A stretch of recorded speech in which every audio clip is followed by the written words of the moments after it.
and welcome to another episode of Todd Talks, and Todd Talks people listen. Hopefully. It is time for another death battle preview, and this is arguably maybe one of the most hands-on. Ha ha ha. No. I'm not gonna get too punchy. Ha ha ha. Yeah. No, it's gonna be one of the more physical death battles in history because we got two guys who really like to punch people and kick people and really put a hurting on people. We have Kenshiro, the Fist of the North Star, versus Jotaro Kujo from JoJo's Bizarre Adventure. And let me just tell you, just doing research for this thing, this is going to be something interesting. And they've actually shown clips, like small little clips of what the match is going to look like, and it's going to be very anime, which is great because both of these guys are very anime. Okay, now this is one of those very rare death battles where I do not have a connection with either of these guys. I mean, I know Kenshiro from various things, including a DBX they did with him versus One Punch Man Saitama. I know of JoJo's Bizarre Adventure just because it's on Toonami, so you know, that's literally my connection with them. I mean, I knew them loosely, but not enough to where I could actually, have an emotional connection. So, kind of like Sephiroth versus Virgil, or Lara Croft Tomb Nathan. I kind of knew them both. Never mind. But anyway, it's one of those battles. I literally have no connection, which is great because it gives me a non-bias, so it's not like I have to, research this one more. I research them equally, and they're both nuts. Okay. Like, this just takes anime too far. I mean, the things that these guys can do, it's like, what the heck, What the heck? So, let's start off with JoJo. So Jotaro Kujo, just living his life, trying to be, part delinquent, part cool guy, blah, blah, blah. And he finds out that he has this, I don't know what you want to call it, spirit. This being next to him that's protecting him and fighting for him, and he finds out that it's called a stand called Star Platinum, which you might have seen during the Death Battle preview. I definitely recommend watching that. Star Platinum is one of the strongest stands in the JoJo Bizarre Adventure universe, and it's allowed JoJo to, fight numerous bad guys, take down numerous evils within the world, and just do some really crazy stuff. As a stand, which is literally like a guardian spirit, for lack of a better term, Star Platinum can attack on his own. And it's stated that Star Platinum actually has an awareness of himself and of JoJo to the extent to where he'll protect JoJo from things that he can't see, perceive, what have you. So an example, JoJo was attacked one time from, I think it was behind or something, and Star Platinum protected him. There was a time where the big bad of the universe, Dio, like capital D, capital I, capital O. I don't know why they did that. I really don't. It wasn't like an abbreviation or anything. Whatever. He used time to try and harm JoJo, and Star Platinum stopped it from happening, even though JoJo had no time to tell Star Platinum to do so. So it's very much a symbiotic relationship where the stand is in JoJo, but the stand can protect JoJo all himself without needing orders or creativity. So it's very much the opposite of a Pokemon battle in many ways. And yes, I know the Pokemon are sentient and they can do stuff on their own, but still. Now, an interesting thing, and this is actually a thing that I think will really be a factor in this death battle, is that Star Platinum has range. And I don't mean like a range of attacks. I mean like he has a literal range that he can go away from JoJo. And that's specifically stated to be about 2 to 3 meters. Now, there is an attack that he has where he can actually extend his front and middle fingers out about 1 meter to give him a little more range. But still, even if we just say 4 meters, so that's 12 feet, give or take, that's his range. He cannot detach himself from JoJo. Okay, he is always technically connected to JoJo, so he can't, get mad and run away or anything. He is literally attached to JoJo. Now, the other thing to make Star Platinum special is that he is super strong. He is super fast. He is super precise. That's an important thing too. He can even see in such a way that he could see like 4 kilometers away, and so he can perfectly observe an opponent and then strike exactly where he needs to. So that's pretty cool. And of course, as a stand, he's super durable because he's literally there to protect JoJo from whatever harm may come to him. Now, over the course of their very insane and very bizarre adventures, which I can't even recite. I seriously can't recite this script. This is anime. You know what anime guy. This is like the anime protagonist, so it's like you know what's coming. But Star Platinum has proven himself over and over and over again, being numerous bad guys, and then as if that was enough, he became Star Platinum: the world, which allowed him to stop time. He stopped time. Now, it's specifically stated that he can stop time for 5 seconds. And this only happens because of JoJo. Now, why just 5 seconds? It's because it's JoJo's body that's taking the hit here. What's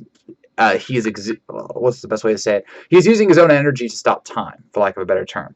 And because of that, his body can only take stopping time for 5 seconds. Now, this is a good thing because Star Platinum can attack a lot within 5 seconds, and thus, he can get the job done in 5 seconds. But anything other than that, the effect will stop, and he can't use it like back to back. So he can't freeze for 5 seconds, come back, and then freeze it again. His body can't take it.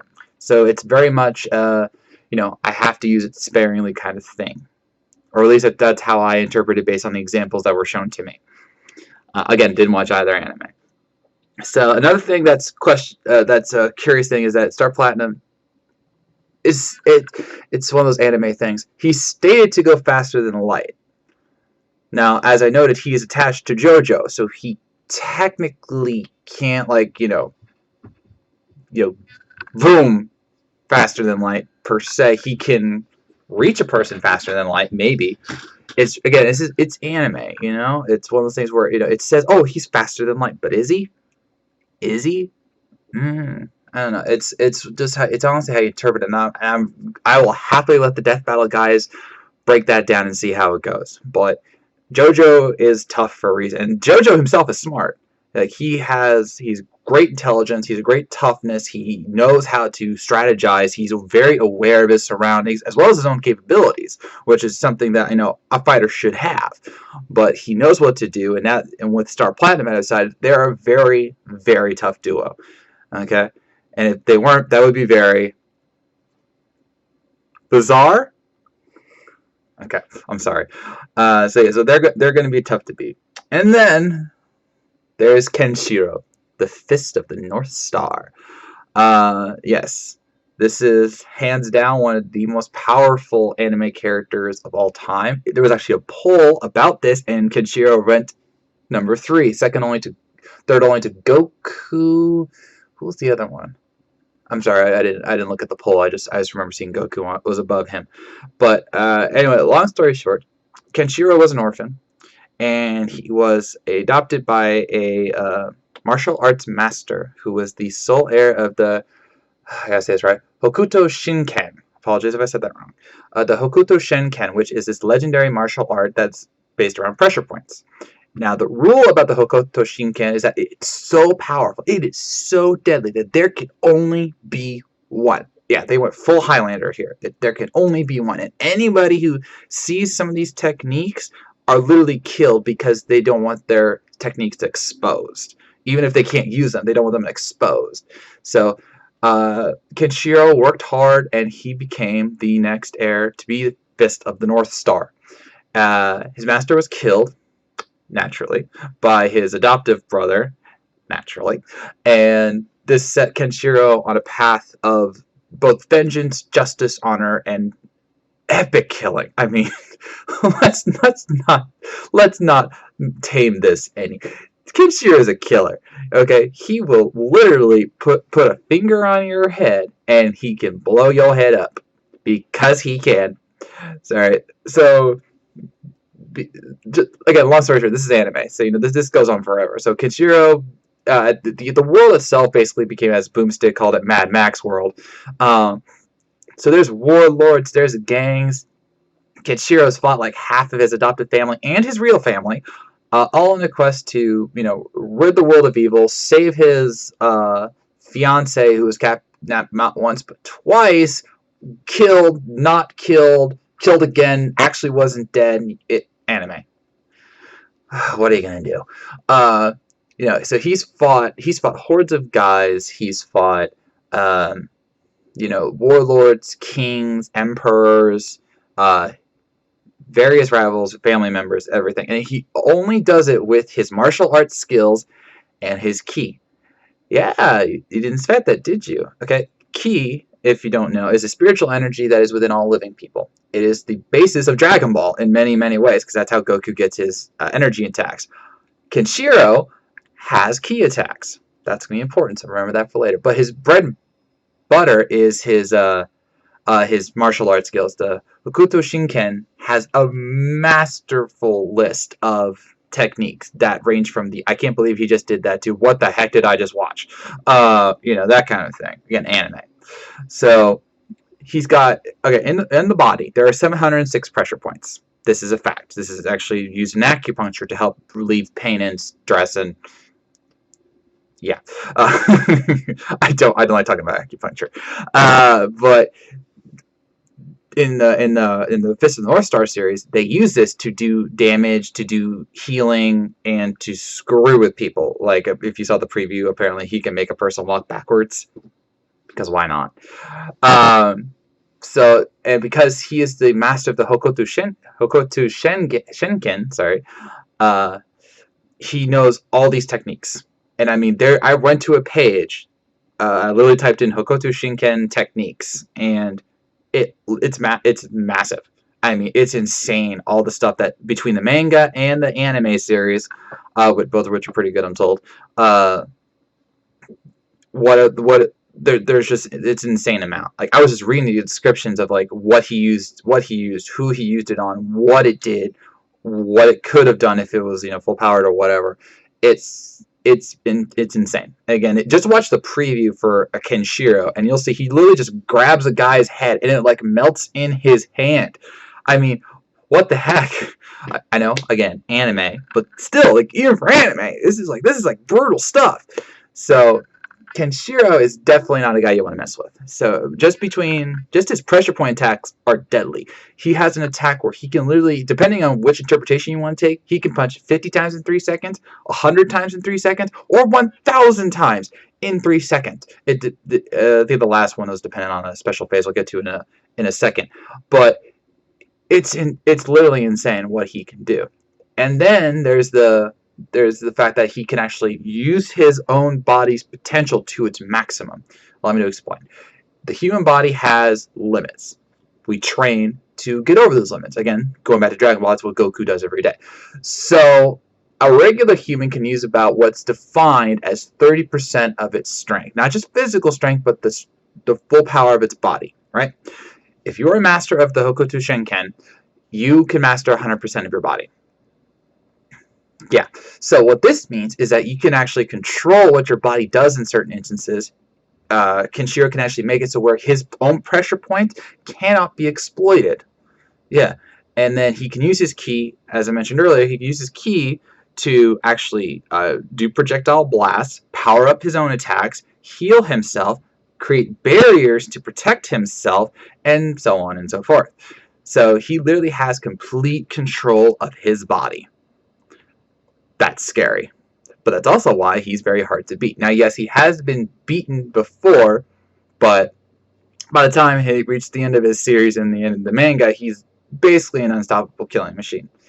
And again, this is actually a nice guy. He's literally defined as a nice guy. He feels pain, so he's stoic, but he also feels compassion, and he is not afraid to grieve. Like, I actually found that very, very moving, that he would mourn in a very overt way, whereas guys like maybe Goku or gosh, I can't think of another one. The stoic kind of guy. Like, I grieve on the inside. No, that's not Kenshiro. He will literally grieve for the losses he suffered, and because of that, he gets to go to his ultimate form, if you will, the Muso Tensei. Again, apologies if I said that wrong. where he can he can literally commune with the dead and use the spirits of his fallen friends and rivals to actually learn their own techniques and then use them in battle, while also powering up his own self to an extreme degree. Say it with me, folks. Anime. So yeah. Now, let's get right to it. Who wins between Kenshiro and Jotaro / Star Platinum? This is tricky because this is anime, they both have their own very different set of rules. And the question isn't per se who will land the killing blow, because I do think that both of them can land a killing blow on each other. The question is, can they land that blow, and how? So here's the thing. So let's start with JoJo. JoJo's stand, Star Platinum, protects him. Again, watch the preview. Jotaro fired a bullet literally like this far from his head, like pointed a gun at his head, fired, and Star Platinum caught the bullet here. Okay, so it's literally Star Platinum's job to protect JoJo.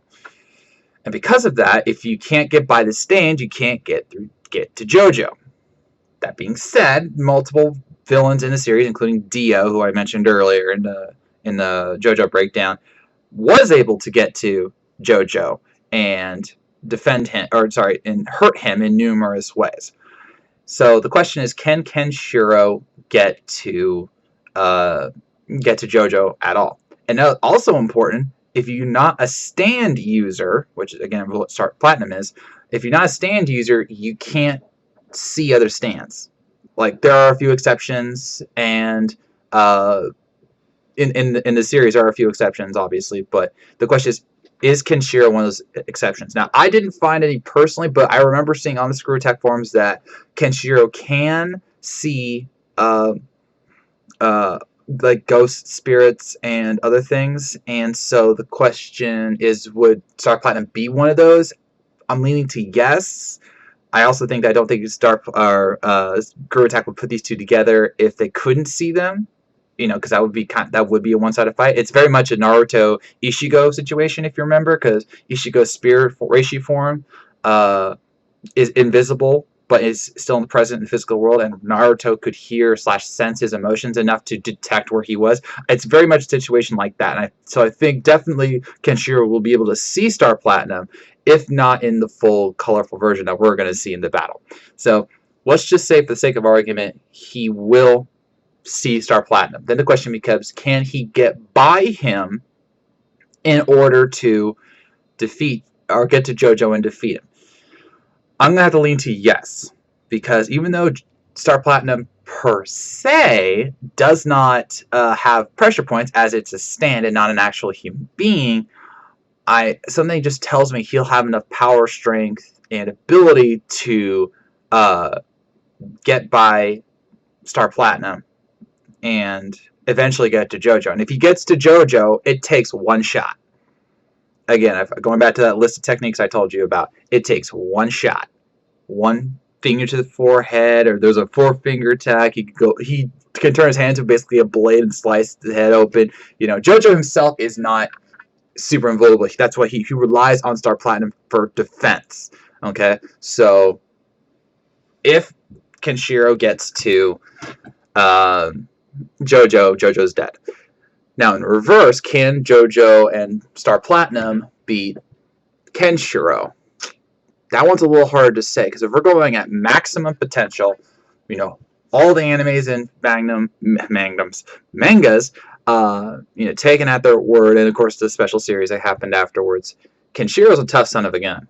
Now, yes, Star Platinum is faster than light and can attack with extreme precision, but as I mentioned, Kenshiro has full control of his body. And like a lot of people are saying, well, Star Platinum actually has the ability to phase through people and can actually cause a person's heart to stop and cause a person's heart to beat. Okay, now that's very true, and I have no doubt they're going to use that in the death battle.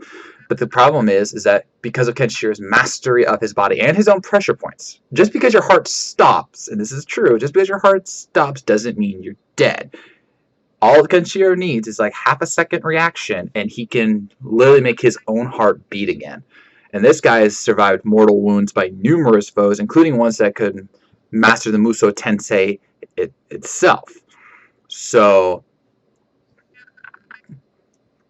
could Star Platinum land a killing blow? Maybe. Will he land a killing blow? I don't think he will. So, based on, again, this is, again, I've not watched either anime, I've not read either manga, and I've done my usual research, and something just tells me that as good a defender as Star Platinum is to JoJo, if Kenshiro lands a single hit, one hit, JoJo's down. And I have no doubt that he'll land that hit. Now, it might take a while. Like, if we're being, facetious outside of Death Battle, if these two literally met, down the street and wanted to fight, or decided to fight, I have no doubt that Kenshiro is going to be thrown off by Star Platinum, especially if he can't see him in its full form and, and all that stuff. But once he does, he'll figure out a way to get around him and then beat him. Remember, and this is the other thing I talked about earlier, Star Platinum has range issues. Okay? He can only go 2 to 3 meters, let's just say 5 meters with a stabbing, extended finger attack, right? So that's his range. That's all he can do. Kenshiro doesn't have that problem. So if he realizes, like let's say dodging an attack, and he prepares himself to get attacked again, and Star Platinum, here's Kenshiro, Star Platinum only goes as far, he's gonna notice that, and he's gonna say he has a range, and then he'll use his key attacks to maybe distract Star Platinum, and then go and put the kill on JoJo. How will this work out? Will I be right? Again, I don't know. But I am officially picking Kenshiro, the Fist of the North Star, to beat JoJo and Star Platinum in the next Death Battle. Yeah. So, with that, I am ending this episode of Todd Talk. Who do you think is going to win between Kenshiro and JoJo? What do you think will be the deciding factor in the fight? And will we hear the legendary Kenshiro line, "You're already dead"? I really hope so. Let me know in the comments below. And of course, once the death battle is over next week, I will give my reaction video and let me know what I think of both the fight and who's coming next. And please, dear Lord, let it be the Torian fight. I'm just saying, we need a Torian fight. We need a Torian fight. We need it. We need it. So, I thank you for watching. If you made this far, I know you were listening, and I will see you